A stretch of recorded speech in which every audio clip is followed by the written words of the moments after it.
It seems to me that either the Sorcerer's Emperor is just playing completely stupid about this, or he genuinely does not know that this sack is probably a failed one. Yes, this is the Black Clover, and I am the Angry Enemy fan. This is the chapter 113. As we saw before, it seems that this new dangerous individual that we can translate apparently to be the fake Zack is worth noting that no one knows if that really is the real Zack or not, meaning that the real Zack is a very reclusive fellow. So let's just say, for argument's sake, this fake Zack is a fake one. Then he really picked the right guy to pretend to be, because no one knows about him. He acts chummy with the Sorcerer's Emperor, only to dodge an attack by the Emperor's assistants, and saying that while the other guys protest about saying like, how could you be so disrespectful? It's worth noting that even Sol says that the Magic Emperor is one of the few men the boss respects. However, the fake Sol just says, I don't have a single shred of sympathy for him, so don't push your belly, small fries.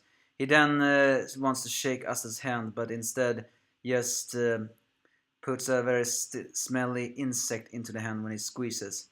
So yeah, Asta is once again the butt of all joke, especially the way say the fake one says, "No, a brainless idiot like you, a chum who owns only strength is how loud he can be. Shut up, shorty." I mean, it's pretty.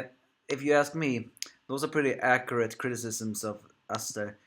Most of the time, he only does scream. So whatever this whatever this fake sack is, it seems to that he intends to make fool of everyone else. But as I said before, it seems to imply that this Sorcerer Emperor do.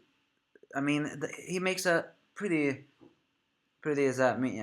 I can't mimic it, but you know, like it seems to be a smile that's, for me, can either be translated as I have no idea what's going on, but let's just move on, or it could very well be, interesting. That makes this game a little bit more interesting. But let's just say that the Emperor knows that that sack is a fake one.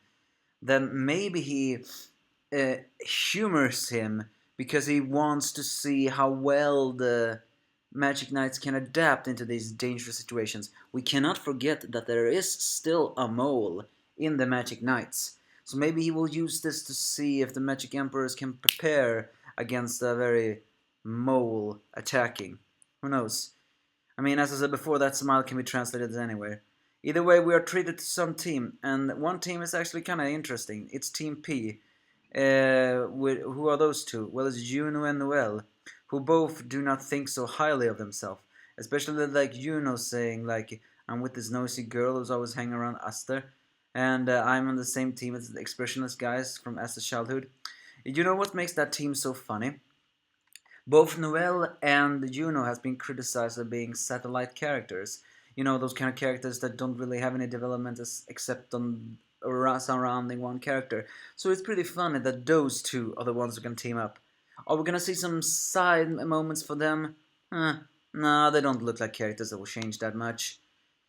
However, it's also worth noting that Sol is teaming up with Magma together with Kirisha Vermilion, which is apparently Vermilion. And of course, Magna and Sol do not really get along. But once again, if it weren't for the fact that Sol hates men, I could almost for a moment think that Magna and her is the perfect match.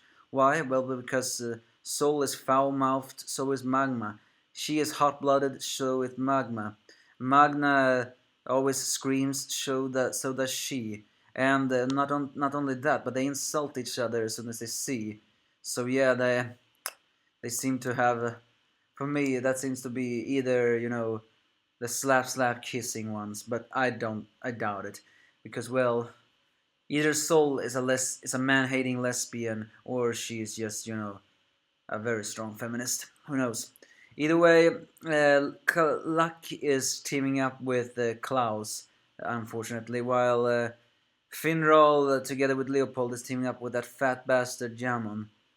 However, Noelle is teaming up with Solid from the Golden Dawn. It's worth noting that no captains are in this team, and I do not see the sister of the Silver family, which seems to imply that only a selected few wanted to participate in this one. And moreover, I don't think the captains would actually participate because, well, the captains are the captains. They are the top of the top, so they don't need to say participate. But then the roster of the team gets taken up, and well, I don't even know half of these people's names, but let's just say the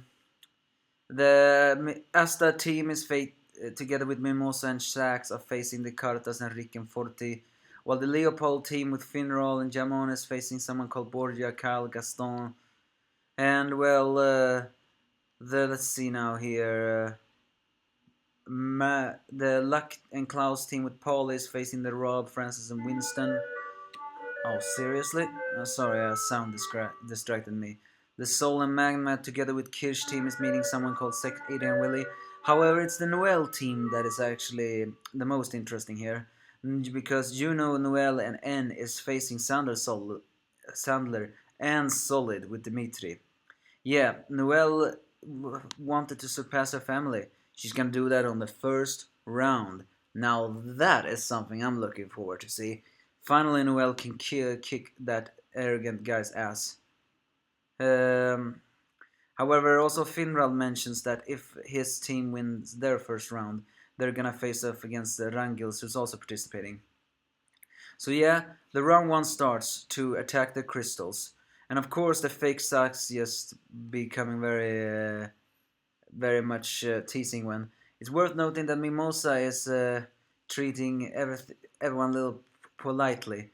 However, unfortunately someone begins to attack their crystals, even though she tries to defend it. And it seems that these guys, well, they are their opponents, but one of the reasons why they are attacking them so ferociously is simply because, well, the fake Sax insulted the Emperor. But they surprisingly has a very deep amount of teamwork, because one guy is using crystal magic to create crystal scopes, and then tells to his teammates, one who creates flaming arrows, while another one creates stone. I mean, one is creating flame magic with burst javelins, while another one is creating stone magic using stone longbows. So yeah, the combined hatred for fake Sax disrespectfulness seems to have united everyone else.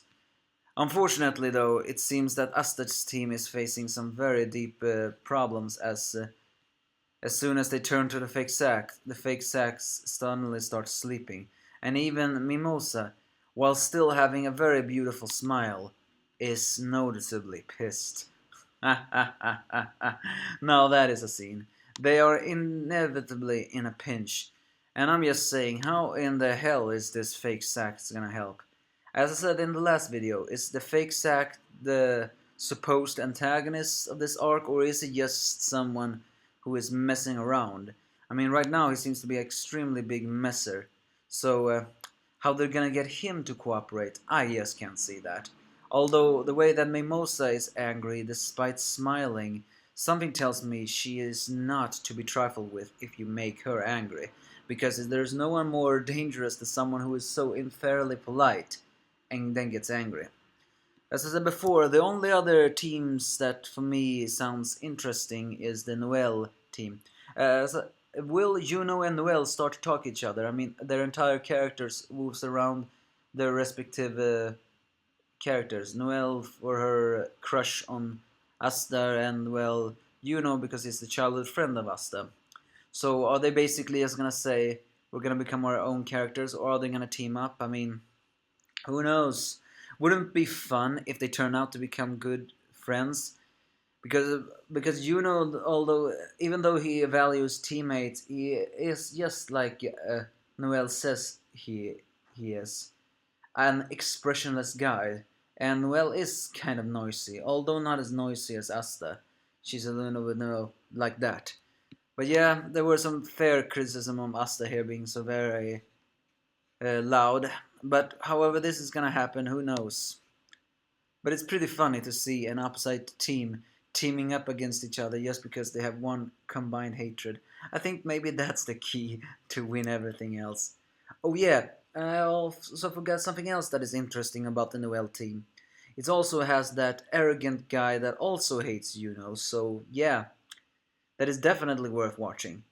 But who will face who? I don't know. I didn't really, as I said before, I did not really scan the opponent team that much.